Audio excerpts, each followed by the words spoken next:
adalah gembalaku, takkan kekurangan aku. Ia membaringkan aku di padang berumput hijau. Saudari yang terkasih dalam Kristus, selamat pagi. Salam jumpa lagi dalam Sabda Siap Saji, Kamis 14 September 2023, Pesta Salib Suci. O kayu indah mulia yang Orang Katolik atau orang Protestan? Ulang. Ya.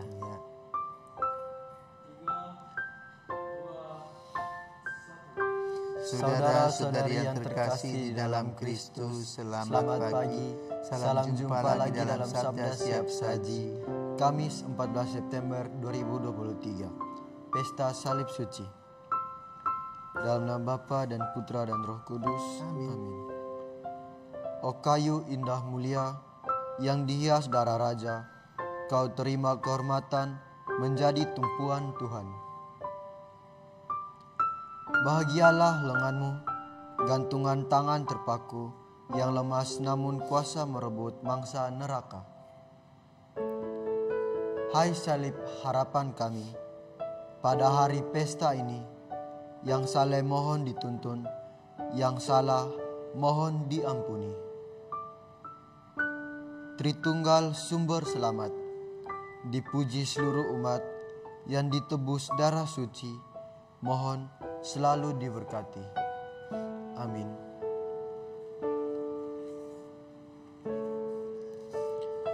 Marilah berdoa. Ya Allah, menurut rencanamu, Putramu menanggung salib untuk menyelamatkan umat manusia.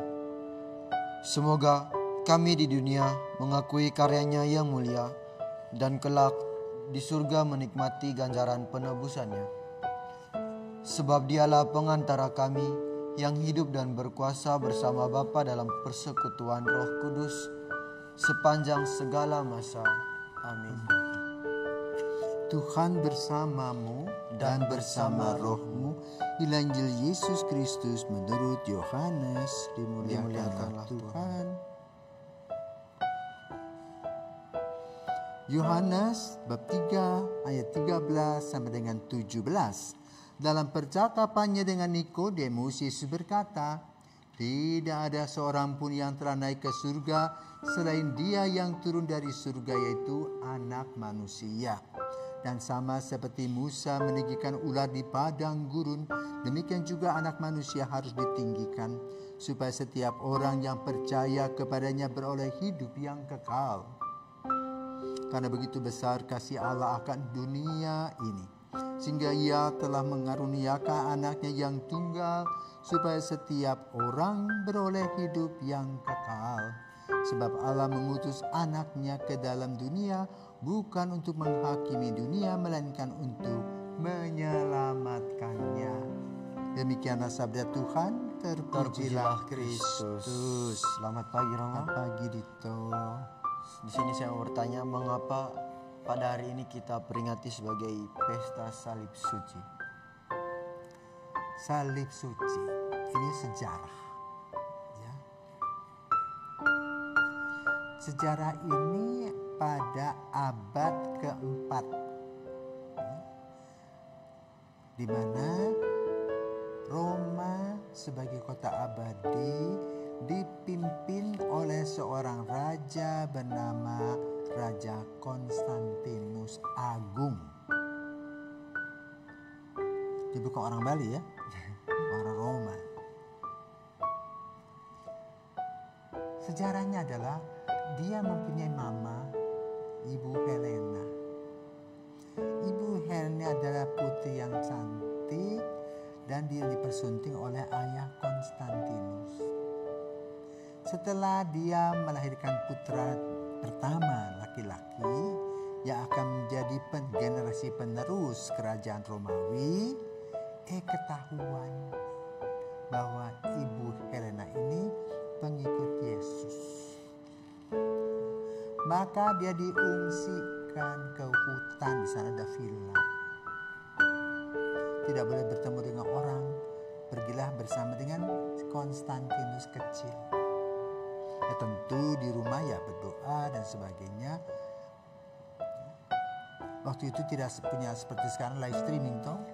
Jadi kreativitas ibu itu mempunyai relasi dengan Yesus sedemikian rupa. Setelah kira-kira diperkirakan 7 tahun, maka kemudian rajanya mangkat. Kemudian Konstantinus diperkirakan dalam usia 18 tahun menjadi raja muda. Karena itu mamanya terus mendampingi. Nah, kemana kiblat raja-raja Romawi itu? Mereka menyembah dewa matahari.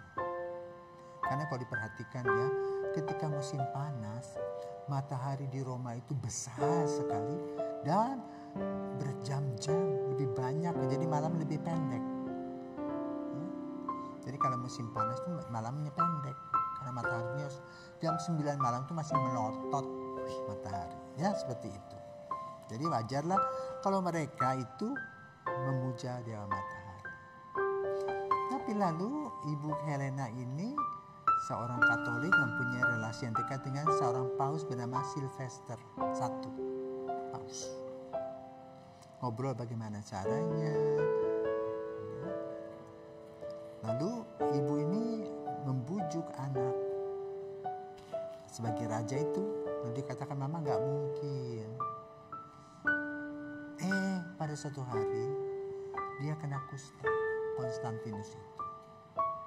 Maka meradanglah kerajaan dan dia harus pergi dari tempat itu kalau tidak sembuh, kalau kustanya semakin merajalela. Apa jawabannya? Tangis dan air mata. Lalu ibunya konsultasi dengan paus. Ya. Nah, paus itu mendoakan. Pada suatu hari mereka bertemu rupanya dan paus mengatakan, apa kamu kalau nanti kamu sembuh? Wah, dia bilang. Jadi dia berikrar seperti Herodes. Kalau Herodes kan sebagian tanahku akan kuberikan kepadamu, gitu loh. Tapi ini enggak, dia katakan. Kalau aku sembuh, seluruh anggota kerajaanku, khususnya para pejabat, akan menjadi Katolik. Paus terus mendoakan bersama ibu, sembuh. Lalu jadilah kerajaan Romawi menjadi Katolik. Jadi mereka tidak lagi tinggal atau berdoa di bawah tanah. Tidak lagi di katakombe.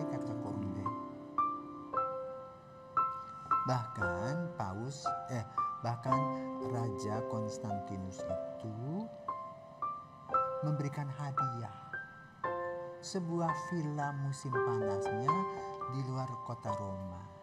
Itu namanya di Lateran, desa Lateran. Kemudian diubah oleh paus menjadi katedral pertama di dunia. Maka kemudian setiap tahun ada berkat Urbi et Orbi, ya, untuk kota dan dunia. Maka lalu sekarang paus yang dulu kuasanya kecil sekarang gara-gara itu menjadi besar. Jadi Petrus yang dipilih oleh Yesus sebagai kepala itu betul terjadi dalam diri paus ini, ya, paus Sylvester ini. Dan juga mendirikan banyak gereja, hadiah-hadiah. Nah, lalu apa yang dibuat Mama Helena ini pergi ke tanah suci, mengunjungi situs-situs rohani di mana Yesus dulu disalibkan. Maka ditemukanlah salib suci pada tanggal 14 September itu. Jadi artefak-artefak zaman dulu itu ditemukan. Dan sekarang boleh katakan di dalam basilika namanya Holy Sepulchre, makam Yesus. Basilika makam Yesus. Yang dulu bukit apa? Golgota. Sekarang bukit semen. Ya, karena kita naik tangga semen semua pakai marble. Seperti itu. Sekarang ada gambar-gambar Yesus dan lukisan atau apa-apa di sana. Dan situlah sejarah penemuan salib suci. Ya, pada hari ini kita memperingati dan mensyukuri. Kenapa? Salib suci adalah tanda kemenangan kita. Melalui apa? Yesus yang wafat, Yesus yang bangkit, Yesus yang menyelamatkan. Ya. Maka lalu dibahas dalam Injil tentang Nikodemus. Nah, Nikodemus itu seorang pejabat pemerintah yang mendekati Yesus dan dia bertanya, "Gak mungkinlah aku sudah besar itu masuk perut ibu." Ya? Loh, maksudnya bukan itu. Bukan secara jasmani masuk ibu, ya gak mungkin lah.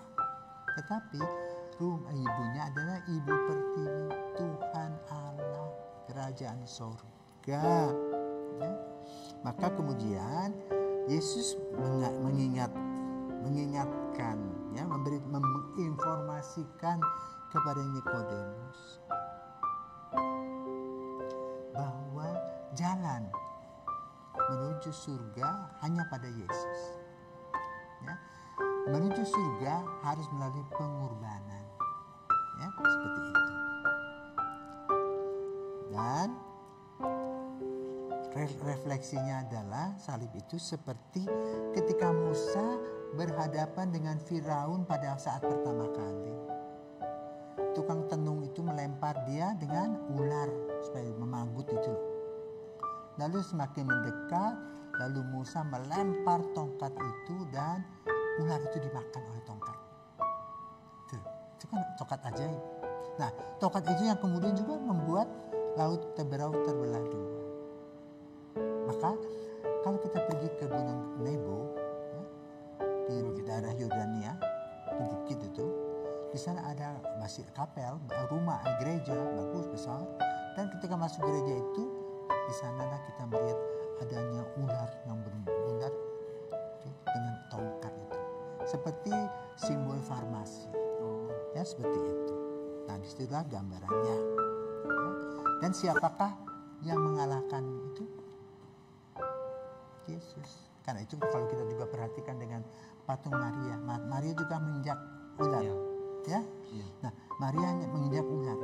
Tapi kalau Yesus tidak membinasakan ular, dia membelit, tak membelit, ya istilahnya membelit dengan dosa-dosa itu. Tetapi lalu dia seperti kena radiasi, hangus dosa-dosa itu.